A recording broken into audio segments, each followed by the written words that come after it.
자, 업무방해죄 행위입니다. 자, 행위 태양 세 가지 배웠죠? 첫 번째로 허위사실 유포 위계입니다. 개념 정의는 신용훼손죄와 똑같습니다.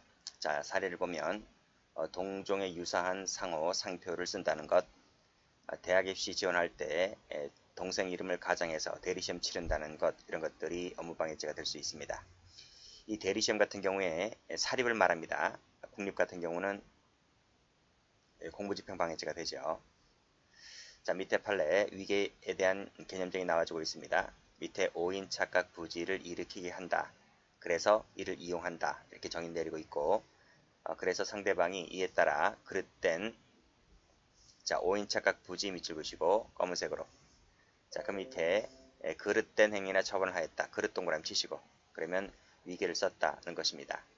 뭐 별 지문 아닌데 시험에서 많이 등장했던 지문입니다. 자, 그 다음, 자, 허위사실 유포 나와 있네요. 자, 허위사실 유포할 때 요 사실이라고 했죠, 사실. 사실의 개념 정의는 명예훼손죄 때 다 배웠을 겁니다.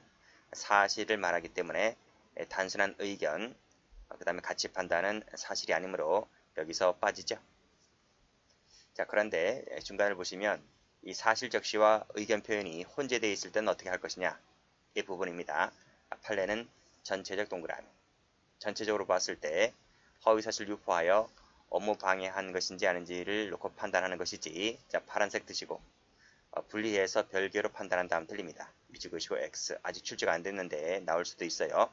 다시 한번 혼재되어 있을 때는 전체적 판단이지 분리 판단이 아니다. 자, 됐죠? 분리 판단한다 하면 틀립니다. 자, 다음. 자, 여기서 일단 끊고요. 자, 여기까지는 한 문제짜리입니다.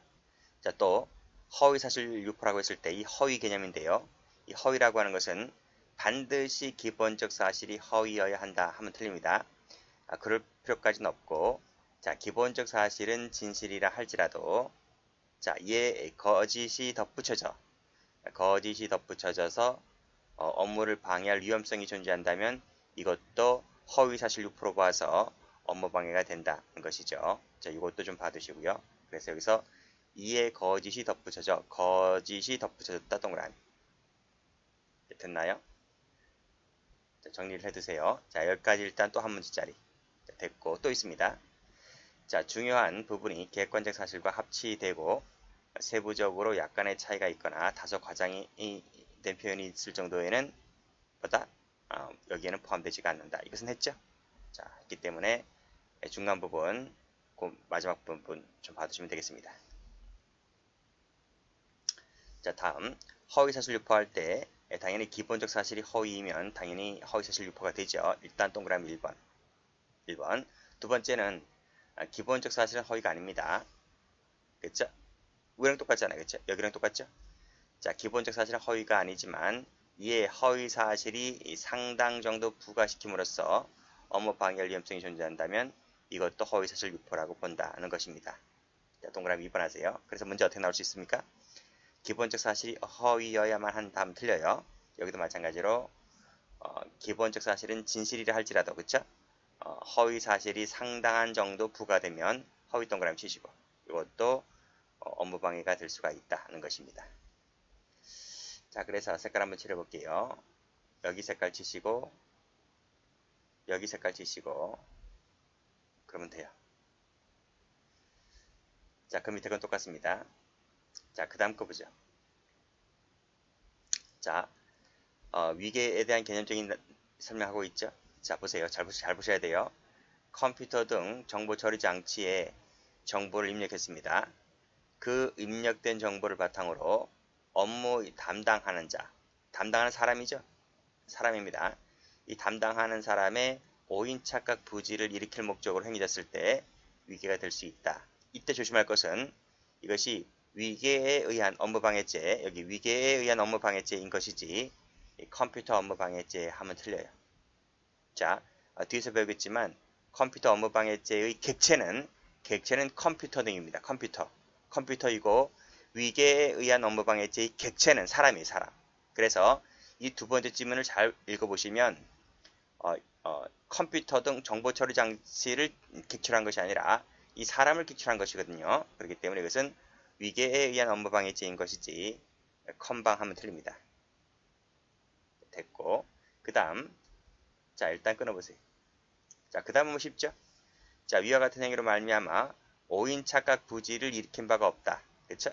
여기 없다가 나오죠? 그러면 당연히 위기가 아닌 것이죠. 쉬운 것이고, 조심할 것은 사람, 여기, 사람을 상대로 했기 때문에 업무방해죄, 위계에 따른 업무방해죄가 된다. 이렇게 받으시면 되겠습니다. 출제가 된 적 있죠. 자, 다음 판례 볼게요. 자, 꺽쇠 1번을 보시면 추상적 연범이기 때문에 실제로 결과 발생함을 요하지 않고, 물론 결과 발생하면 당연히 죄가 됩니다. 근데 그 정도까지 요하지 않고 위험성, 검은색으로 위험 동그라미, 위험만 발생하면 족하다. 왜? 그쵸? 추상적 위험범이라서 그렇다는 거예요. 자, 꺽쇠 2번을 볼 텐데, 자, 상대방으로부터 신청을 받아서 일정한 자격 요건을 갖춘 경우에 한해서 그에 대한 수용 여부를 결정하는 업무라고 했는데, 자, 이것이 위계가 될까 안 될까와 관련해서 노트 한번 펴봅니다. 자, 노트를 펴보면요. 자, 여기 사인이 있어요. 자, 행정기관이 있어요.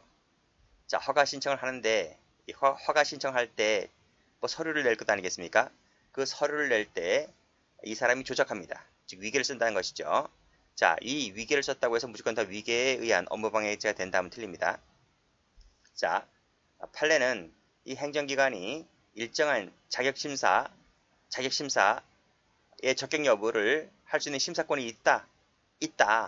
그 있기 때문에 심사권이 이 행정기관이 갖고 있기 때문에 따라서 사인이 위계를 써서 허가 신청서를 제출했다 하더라도 그 자체만 갖고서는 위계가 된다 안 된다를 판단할 수가 없어요. 자, 여기서 이 행정기관이 이 사인이 제출한 그 그 서식, 그 문서 등이, 이 문서 등을 행정기관이 심사를 할 때 이 행정기관이 대충 심사했다.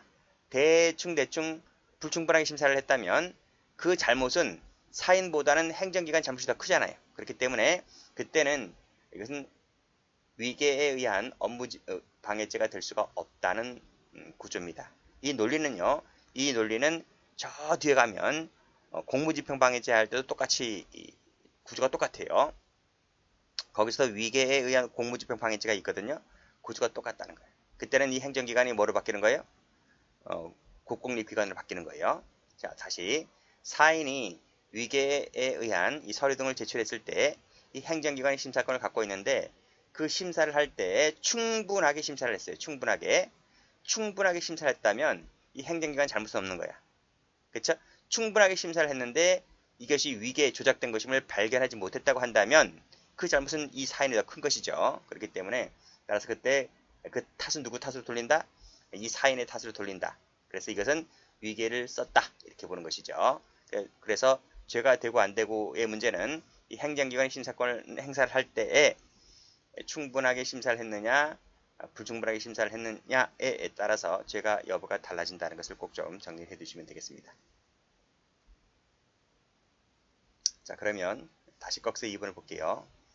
자, 자격 요건 등을 갖춘 경우에 한하여 그 수용 여부를 결정하는 업무에 있어서 그 업무 담당자가 그랬습니다. 자, 파란색 뜨시고 충분히 확인도 하지 아니한 채, 그 말을 다른 말로 불충분한 심사를 했다는 것입니다. 불충분한에다가 한번 쳐보세요. 불충분한 심사를 했다면 누구 탓이 크다? 그래, 네 탓이 크다고요. 그렇기 때문에 이것은 위기가 아닌데 안 된다는 얘기고요. 자, 그렇지만 끊고 충분히 심사를 했습니다. 충분히 심사를 했는데 밑에 보시게 되면 발견하지 못했습니다. 그쵸? 그랬다면 이것은 네 탓보다는 이쪽 피고인 탓이 더 크기 때문에 그때는 위계를 썼다. 이렇게 보는 거예요. 자, 그렇게 정리해 두시면 돼요. 자, 거기서 3번 이제 사실관계인데 여기서 보시면 이제 피고인 가불이 공모를 했죠. 그쵸? 뭐 고등학교 학생 뭐 정의 봉사활동 시간을 총 뭐 84시간 이상의 봉사활동을 한 적이 없는데 한 적이 있다라고 이렇게 봉사활동 확인서를 발급받는데 그것을 허위로 발급받습니다. 허위 동그라미 치시고. 자, 했는데 결국은 이 봉사상을 탔다는 거죠. 그랬다라고 했을 때 판례는 이것을 위계로 봤어. 위계. 결국은 이 학교 측에서 허위 조작된 것을 발견하지 못했기 때문에 이 봉사상을 주었다는 것 아니겠습니까? 그런 점을 고려해 봤을 때 이것은 위계를 썼다 이렇게 정리해 주시면 되겠습니다. 작년도 일반경찰 2차 시험 문제죠. 자, 그렇게 정리를 해 두시면 돼요. 자, 색깔 칠해 볼게요. 제가 되는 것은 빨간색으로 색깔 안 되는 것은 불충분 색깔, 충분히 확인하지 아니한 채 색깔. 자, 됐습니다. 자, 그 다음도 똑같아요. 미 방문 비자 사건은 출제가 많이 되었죠. 여기도 보시게 되면 자, 충분히 확인도 파란색입니다. 충분히 확인도 하지 아니한 채 이런 말 나와 있고 가볍게 믿고 이런 말 나와 있고 이걸 한마디로 불충분한 심사했다는 것이죠. 죄가 되지 않습니다. 그런데 충분히 심사했는데도 불구하고 발견하지 못했다는 말은 위계를 썼던 얘기죠. 그렇게 보시면 되겠습니다. 자, 여기 색깔 칠하시고 여기 색깔 칠하시고 그러면 돼요. 자, 사실관계도 출제가 된 적이 있기 때문에 읽어봅니다. 자, 올라가 보시면 허위사실 기재를 했다. 이것만 갖고는 아직 죄가 되는지 안 되는지 모른단 말입니다. 심사권 때문에 그래요. 자, 근데 어떻게 했습니까? 비자 연습 때 우리 미국 들어갈 때 비자를 엄청나게 꼼꼼하게 까다롭잖아요. 그렇죠? 엄격하게 까다롭기 때문에 이 방문 비자를 한번 옛날에는 잘 안 내줬어요. 근데 오늘날 우리나라 같은 경우는 위상이 높아졌기 때문에 옛날 같지는 않겠지만 과거에는 미국 들어가기가 참 어려웠다는 겁니다. 그러니까 이 사람이 이제 이렇게 허위 조작하게 되는 거죠. 여기 보시면 이제 허위 답변을 하도록 연습을 시켰다. 또 재직 여부를 묻는 미 대사관 직원 문의 전화에 전화도 오는가 봐요. 그때도 허위 답변을 하게 하였다는 것이죠. 허위가 몇 번 들어가게 되면 이건 충분히 심사했다 하더라도 밝혀내지 못했을 것이다. 그래서 위계를 썼다. 이렇게 정리해 두시면 되겠습니다. 자, ACS 여론조사 사건 최근에도 출제가 좀 잘 되는데 여기 한번 볼게요. 역시 위계에 대한 개념적인 나와주고 있죠. 똑같이 반복되고 있습니다. 그리고 말씀드렸듯이 추상적 위험 범위를 했기 때문에 위험 동그라미 치시면 되고요. 자, 이 발생 위험이라고 하는 것은 자, 업무 수행 자체 동그라미 1번. 자, 이것도 위계의 대상이 되는 거죠. 자, 적정성, 공공정성이 방해된 경우도 됩니다. 1번만 되고 2번 안 된다면 틀립니다. 둘 다 됩니다. 자, 나아가서 밑에 업무 담당하는 사람이죠. 담당하는 사람의 오인착각 부지를 일으킬 목적으로 행위됐을 때는 위계가 된다는 말씀드렸잖아요. 앞에서 그쵸? 자, 근데 꼭 사람을 대상으로 했을 때만 위계가 되는 것이냐? 아니면 사람을 대상으로 하지 않는 것도 위계가 될 수 있느냐라고 하는 것인데 판례가 뭐라고 해요? 여기 보시게 되면 자, 업무 담당하는 사람이 직접적 대상이 아니라 할지라도 위계 대상이 될 수가 있다. 이렇게 봤습니다. 그래서 이거 동그라미 1번 하시고 동그라미 2번 하시고 됐어요? 자, 그렇게 보시면 돼요. 다시 한번 정리할게요. 자, 꺽쇠 1번 갑니다. 위계의 개념적인 내리고 있습니다. 여기 상대방이 상대방이 사람이잖아. 그쵸? 여기 사람 나와 있잖아. 그쵸? 나와 있잖아요. 자, 그래서 사람을 꼭 대상으로 했을 때만 위계가 될 수 있을 것 같아 보이는데 아니다. 사람이 대상이 아니라 할지라도 여기죠. 사람을 직접적 대상으로 이루어진 것이 아니라 할지라도 위계가 될 수 있다는 것이 출제가 되었습니다. 최근에. 그것이 바로 올라가시면 여기 나와 있단 말이에요. 요 대상이 쭉 올라가시면 여기란 말이에요. 자, 실제로 190대 일반 전화를 개통하여 휴대전화로 착신 전화를 한 다음에 착신 전화를 했다는 거지.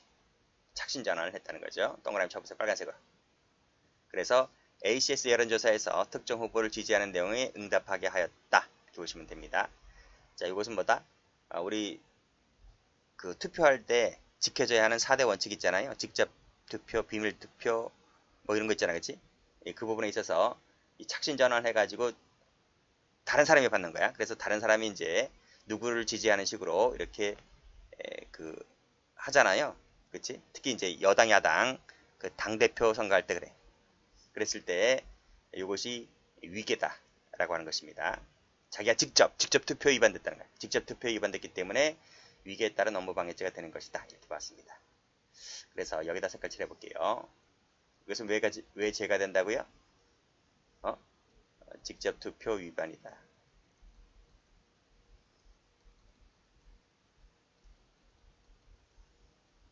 이렇게 쓰시고, 자, 됐습니다. 뭐 꺽쇠 1번은 다 알아요. 사람들이, 수험생들이 다 알기 때문에 이 꺽쇠 2번 조심하시기 바랍니다. 자, 그러면 이제 하나씩 보도록 할게요. 자, 허위사실 유포가 되는 판례를 좀 볼까요? 이건 옛날 판례인데, 자, 변호사가 무죄 판결을 받아주겠다라고 한 적이 없어요, 이 사람이. 한 적이 없어. 근데 결국 재판에서 유죄가 나왔어요, 유죄가 나왔단 말입니다. 그러니까 이 사람이 열받겠지, 그쵸? 그래서 그 변호사 사무실 앞에서 붉은 페인트로 무죄라고 약속하고 200만 원에 선임했다. 사건 담당 변호사 누구누구누구라고 기재한 흰 가운을 입고 주변을 배회합니다. 자, 근데 여기 따옴표되어 있는 부분 있잖아요. 무죄라고 약속하고 200만 원에 선임했다. 사건 담당 변호사, 이건 거짓말이야. 그러니까 이 사람이 유죄가 나와가지고 열받으니까 이렇게 쓰고 주변을 돌아다녔는데 알고 봤더니 이것은 허위였다는 거죠. 허위사실 유포가 된다라고 봤어요. 제가 한 몇 년 전에 그 눈 수술을 했어요. 제가 책을 많이 보니까 눈이 나빠져서 요즘은 안경을 안 쓰는데 옛날에 안경 썼거든요. 근데 저는 그 눈 수술이 잘 됐어요. 눈 수술이 잘 돼서 지금도 시력 1.2가 나오는데 어느 날 그 약국에서 눈 안과에서 눈 처방을 받고 이제 눈에 넣는 물약 있잖아요. 그 눈물약을 사려고 이제 약국에 갔는데 거기에 그 약국에 어느 손님이 아주머니가 이제 계시더라고. 그분이 저보고 하는 말이 위에 있는 병원에서 수술했다고 하니까 어떻게 잘 됐다고 하니까 자기는 여기서 눈 수술을 했는데 눈이 수술이 잘 안 돼가지고 정말 애를 먹었다 하더라고. 그래서 그 병원 욕을 막 하더라고. 그러니까 잘된 사람은 그냥 그렇게 하는데요. 그 눈이 안 돼가지고 눈이 정말 소중한 신체 일부잖아요.